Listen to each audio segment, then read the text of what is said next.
Assalamualaikum warahmatullahi wabarakatuh. Waalaikumsalam warahmatullahi wabarakatuh. Selamat siang anak-anak. Siang Ibu. Gimana, udah makan? Alhamdulillah sudah. Hari ini dapat MBG nggak? Belum Ibu, belum dibagikan. Belum dibagikan. Oke, sabar ya. Sabar ya. Oke, baik anak-anak. Sebelum kita memulai pembelajaran kita pada siang hari ini, alangkah baiknya kita berdoa terlebih dahulu. Ketua kelas silakan untuk memimpin doa.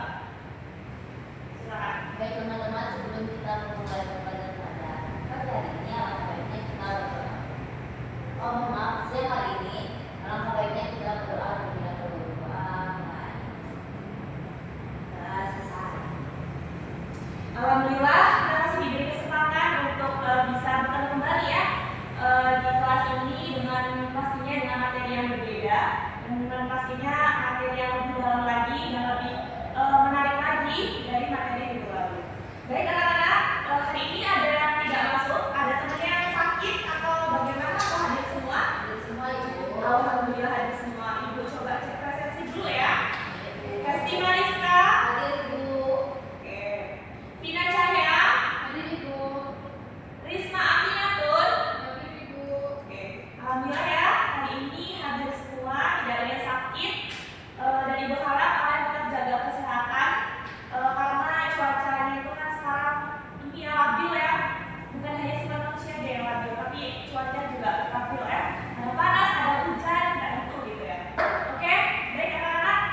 Sebelum kita lanjut ke materi kita, materi hari ini, materi yang baru, Ibu ingin melihat seberapa jauh pemahaman kalian terkait materi minggu lalu. Ada yang masih ingat? Minggu lalu kita sudah membahas tentang apa? Saya Ibu. Ya, semangat Hesti.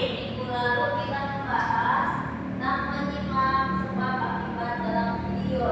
Iya, pintar sekali. Iya, betul. Betul yang disampaikan oleh Hesti ya. Minggu lalu kita sudah belajar tentang menyimak sebab akibat dalam sebuah video. Kemudian Ibu ingin menyimak apa sih, Nak? Menyimak apa menyimak? Saya Ibu. Oke, ya, silakan Nak.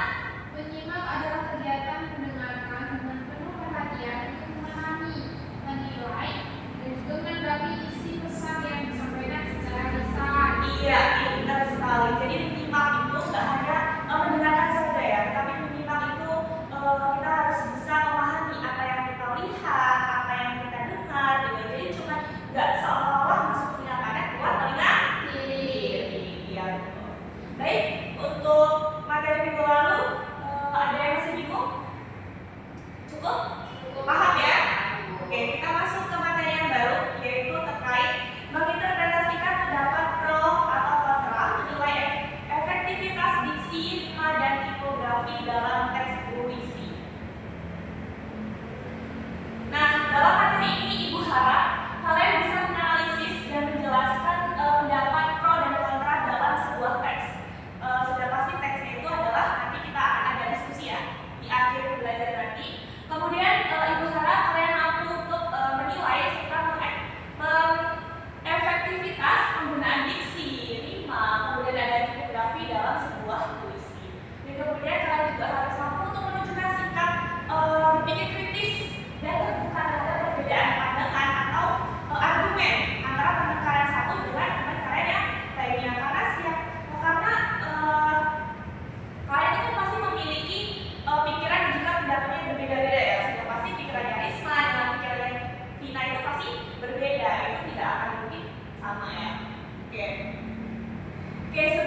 dan jujur dari hati, Bu. Iya. Tuh kan? Seperti yang Ibu katakan tadi di awal, bahwa setiap orang itu memiliki pandangan, memiliki pendapat yang berbeda. Tadi yang sudah dikatakan oleh Risma itu mengatakan bahwa puisi itu indah dan terharu dan berirama. Tetapi sudut pandang dari Vina itu berbeda. Kalau puisi yang indah itu adalah puisi yang bebas, puisi yang jujur dari hati ke hati. Oke, kita lanjut ya.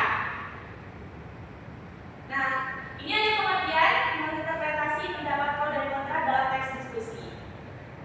Menginterpretasi pendapat berarti memahami, menganalisis dan menjelaskan sudut pandang yang mendukung pro maupun menentang kontra suatu isu atau topik. Menginterpretasi itu apa, Nak? Menafsirkan, Bu. Iya, betul. Menafsirkan berarti menafsirkan apa? Kalau menginterpretasikan pendapat pro dan kontra dalam teks diskusi, berarti menginterpretasikan apa? Pendapat kita, Bu, tentang sudut pandang yang mendukung pro ataupun yang menentang kontra itu tentang suatu isu topik gitu lah. Iya, pintar sekali. Iya, pintar. Iya, betul sekali ya, saya disampaikan oleh Risma. Kemudian, ini ada pengertian dari pro dan kontra. Kalau pro itu berarti setuju atau mendukung. Kemudian, kalau sedangkan kontra itu tidak setuju atau menentang. Jadi kebalikan ya, pro dan kontra itu adalah kebalikan. Kalau pro itu setuju, kalau kontra itu tidak setuju. Oke, lanjut ya. Nah, kemudian kita masuk dalam interpretasikan ada mana? Ada diksi,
Ya, lumayan bagus ya. Bagus. Udah mulai terarah, udah mulai terstruktur juga ya. Ibu. Oke. Pasti gimana Kak? Ada yang bingung? Sedikit bingung tuh, tapi bisa. Oke. Ada yang mau ditanyain? Tidak. Tidak. Bisa ya? Bisa ibu. Bisa ya? Berasa bisa?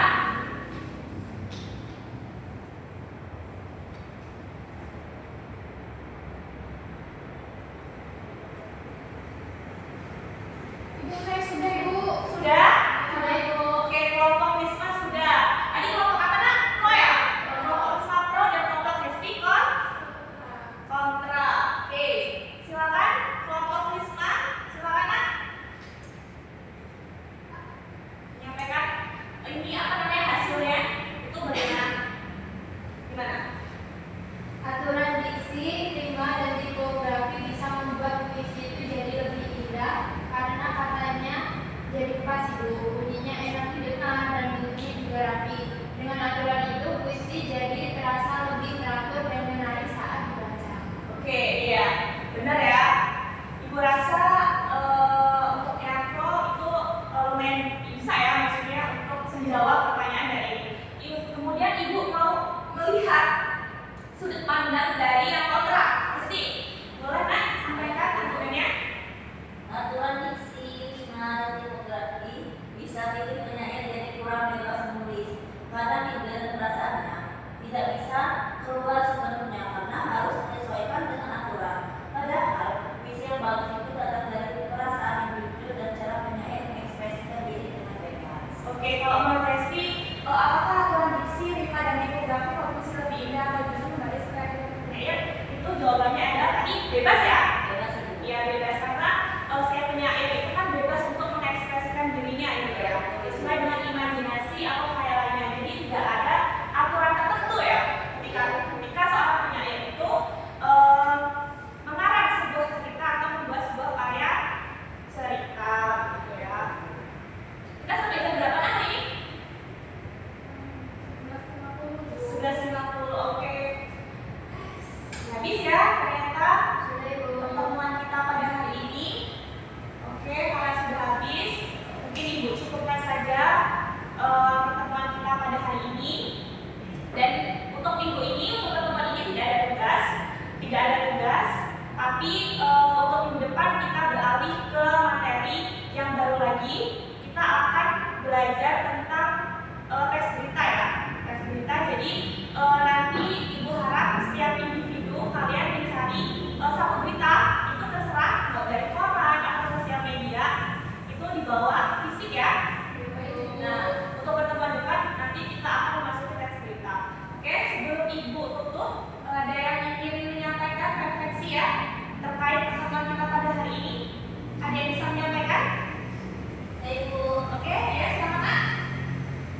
Refleksi pada pertemuan hari ini atau kesimpulan pada pertemuan hari ini mengenai pengertian atau menginterpretasikan pro dan kontra dalam puisi. Perbedaan pro dan kontra, cara menganalisis sebuah puisi berdasarkan pro dan kontra. Iya, pintar sekali. Terima kasih pasti ya sudah menyampaikan refleksinya. Ada yang mau nyoba lagi nanti refleksinya terkait apa yang sudah didapat dalam pembelajaran kita pada hari ini? Cukup? Oke, cukup ya untuk pertemuan kita pada hari ini. Semoga terkait apa namanya pro dan kontra itu bisa kalian pahami, dan minggu depan kita bisa fokus ke materi yang lebih baru lagi. Oke? Untuk ketua kelas, silakan Kak untuk memimpin doa untuk menutup pembelajaran kita pada hari ini.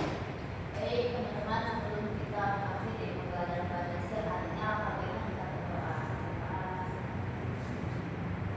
Doa selesai. Oke, alhamdulillahirobbilalamin. Pembelajaran kita pada hari ini berjalan dengan lancar. Semoga apa yang kita dapatkan dari materi awal hingga akhir ini bisa bermanfaat untuk kita semua. Oke, baik Ibu akhiri ya. Wassalamualaikum warahmatullahi wabarakatuh. Waalaikumsalam warahmatullahi wabarakatuh. Oke, terima kasih ya. Ya. Saya Risma Aminatun Rahma dengan NPM akhir 48 sebagai OM dari Saudari Dila Puspitasari. Saudari Dila Puspitasari dalam variasi gaya mengajar guru, yaitu variasi suara, Saudari Dila telah menggunakan suara, yaitu memberi variasi dalam nada suara, volume suara, dan kecepatan bicara. Pada variasi mimik dan gerak, Saudari Dila mengadakan perubahan mimik dan gerak, yaitu tangan dan badan untuk memperjelas penyajiannya.